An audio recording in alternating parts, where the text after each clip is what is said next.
សួស្តីមិត្តភ័ក្តិអរគ្នាស្វាគមន៍សាច់ថ្មីមកកាន់ Channel ខាតតិចជីថ្ងៃនេះផងដែរគឺខ្ញុំមានវីដេអូមួយចែកម្លែកដល់អ្នកនេះគឺតាក់ទងរបៀបប្រើប្រាស់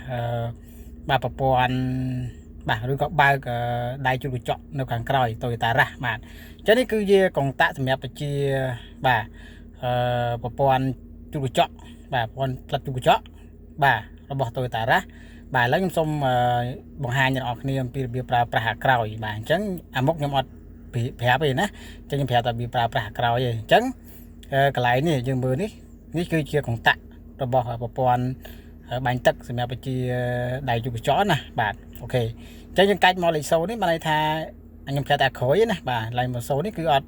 មានថាមុខងារប្រព័ន្ធជូតកញ្ចក់យើងអត់ដំណើរការទេបើយើងកាច់មកត្រឹមនេះបាទវាធ្វើការប៉ុន្តែវាធ្វើការយូរមួយអញ្ចឹងគេប្រើសម្រាប់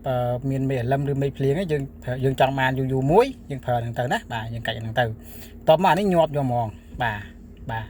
ញាប់ហ្មងឥឡូវយើងចង់បាញ់ទឹកអញ្ចឹងយើងចុចវាទៅមុខនេះយើងចុចវាទៅមុខមកបាទវាមានសញ្ញាវានេះឃើញនេះសញ្ញានេះអញ្ចឹងយើងរុញវាទៅមុខបាញ់ទឹកហើយបាទបាញ់ទឹកផងជូតផងតោះណាបាទអញ្ចឹងអាហ្នឹងយើងអញ្ចឹងកន្លែងយើងកាច់មកចំកន្លែងនេះអាត្រេវិញមានន័យថាយើងសម្រាប់បើកញាប់ជូតញាប់ឲ្យក្រោយណាមកចេះបក់យូរមួយដល់មកចេះបក់ញាប់អានេះបក់អំវើលមកចេះបិទមកចេះបាញ់ទឹកប៉ុន្តែអត់ជូតទេណាក្រោយបាទគ្រាន់តែអញ្ចឹងបាទហើយមកចេះមកមួយនេះបាទវើលញាប់ហើយយើងចង់បាញ់ទឹកយើង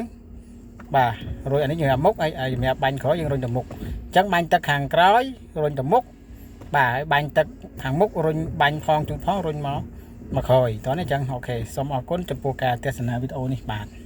ហើយបើសិនជាខ្ញុំនិយាយខុសមេត្តាកែតម្រូវផងបាទជួបในវីដេអូក្រោយទៀត